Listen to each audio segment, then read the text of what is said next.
That's a good panel. All right. Where am I going to sit? No, that'll look weird. Jeff, do you want to sit on my lap? Stool time. It's like a talk show. All right, women of real estate. So we're doing a lot of unique panels. Obviously, here at this is way too tall.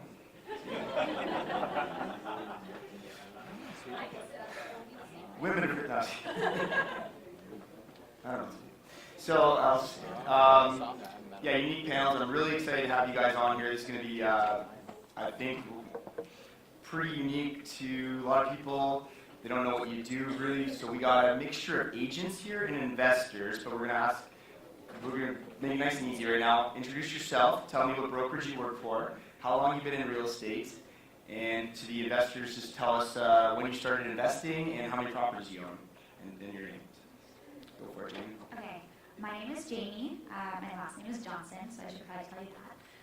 I am 24. I've been doing real estate for 3 years now, and I work for the agency, which is the same agency that Jeffrey works for. I think that.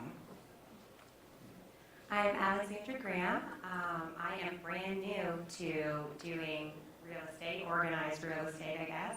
And I also work for the agency, and I won't tell you how old I am. So. Now, how long have you been doing real estate? You said brand new, right? Brand new. Started a few months ago. Okay. I'm Lindsey Adams. I've been a realtor this is my 4th year, and I work for the agency real estate brokerage as well. Hi, I'm Cassidy Logsdon. I became an investor first at age 21. I'm almost 25, and I got my license 2 years ago, primarily to work on my own properties, but then I ended up being a more than full-time agent anyways. It just happened. So now I'm EBook. My name is Alicia Gillespie. I'm with Royal LePage out of Owen Sound, but I'm both a real estate agent and an investor. So started investing in about 21, I would say, and got my license selfishly to help us with our investments. And we currently have 14 properties in Owen Sound. Nice. Just hold the mic nice and close, guys. Yeah. My name is Monika, Jazyk. I'm a real estate investment specialist and wealth builder with Real Property Investments, but I'm also one of the mothers of real estate. Hi everybody, my name is Sarah Larbi, and I have been an investor since 2013, mostly buy and hold for cash flow in Brantford, Ontario. However, I've done some BRRs as well, and currently flipping a property in Brantford, and that should be ready in about a month and a half. And I also have a podcast called Where Should I Invest? Hi everybody again. My name is Kolapak, and I'm a real estate investor, I suppose. And I got into real estate, I guess, 8 months ago when I bought my first duplex. Yeah, which was an illegal triplex.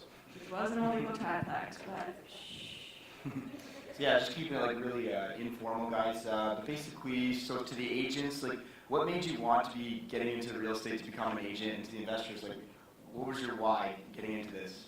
Anybody who wants to take it first, go for it. I'll start. Yep.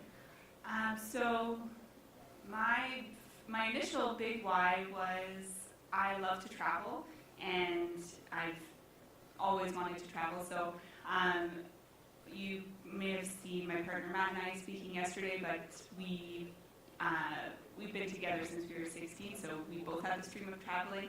We went on a 6-month bicycle trip after doing our painting business, and the issue was when we came back from our trip, we had $0. And we realized that this wasn't a sustainable way to travel and come back and work and travel. So we realized that real estate would be a great way to support us being able to travel more extensively around the world. And then that, as we started doing a lot of joint ventures with other investors, that why kind of became extended to those other people. And we realized what's a lot more fulfilling is to learn about what other people want in their lives and help them try to achieve those things through real estate. So that's become our why. And yeah, follow that. Awesome. Anyone else? What's your why?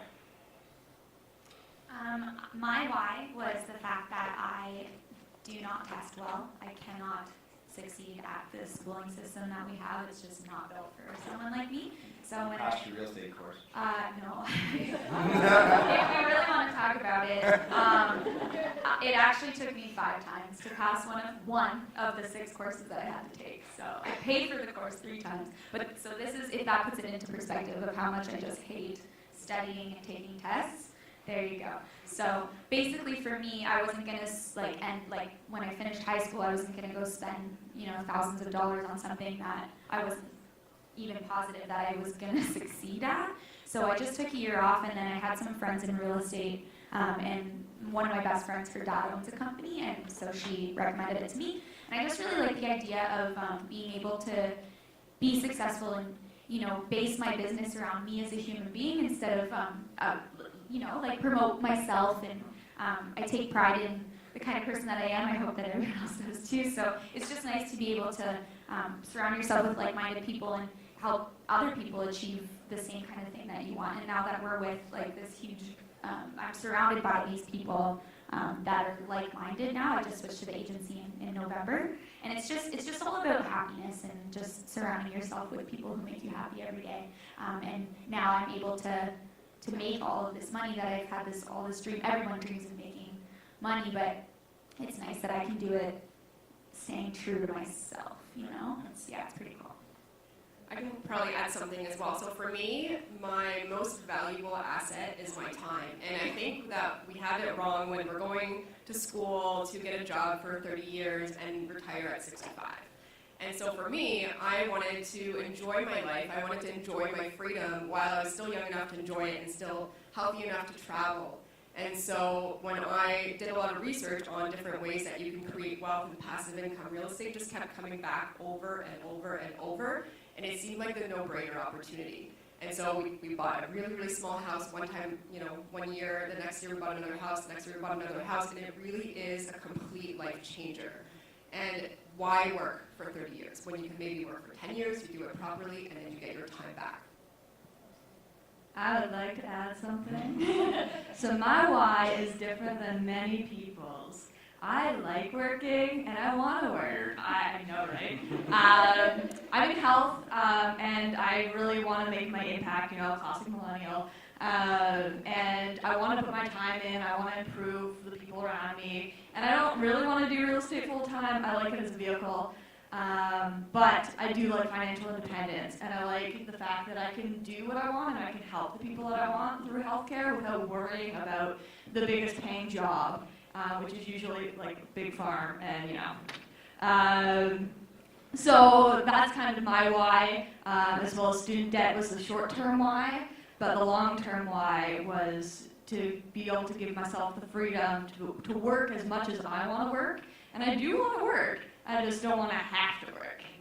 Yeah, there's a big difference between choosing to work or having to work. So there's nothing wrong with working. But when you're do you want to live to work, or are you working to live? And I think it's just a huge difference. So my why definitely is my family. I want to be a stay-at-home mom. I have 4 small kids. I have a master's in teaching, and I had my first son just when I was finishing this degree. And when I went and finished my 12-week prac when he was 8 months old, I realized I can't do this. This is just, I had a stomach ulcer. It's just too much. I was not the student I was, the teacher I was, or the mother I was. So I said I want to create a life of freedom, just work part-time. I don't want to have to work.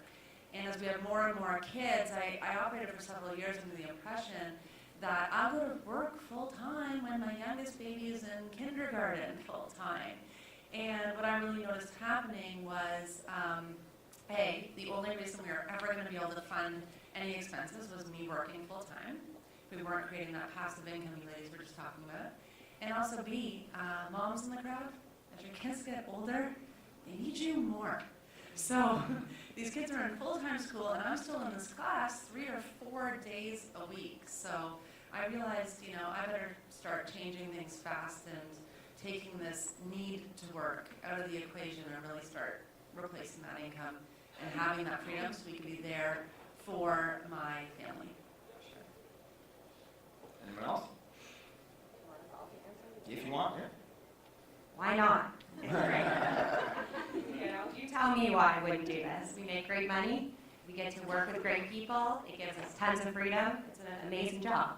So I recognize that real estate gave me a lot of freedom through investing previous to becoming a realtor. Then we started investing in some new construction, which freed up so much time for us because we just hand over the money and wait for the return. I had free time. I thought, you know what, I really enjoy this. I love customer service. I know a lot of people don't like working with people. I don't mind it. I don't mind getting screamed at. I can handle it. I find it exciting. It's an adrenaline rush for me. So yeah, it's a great job and it's a great decision.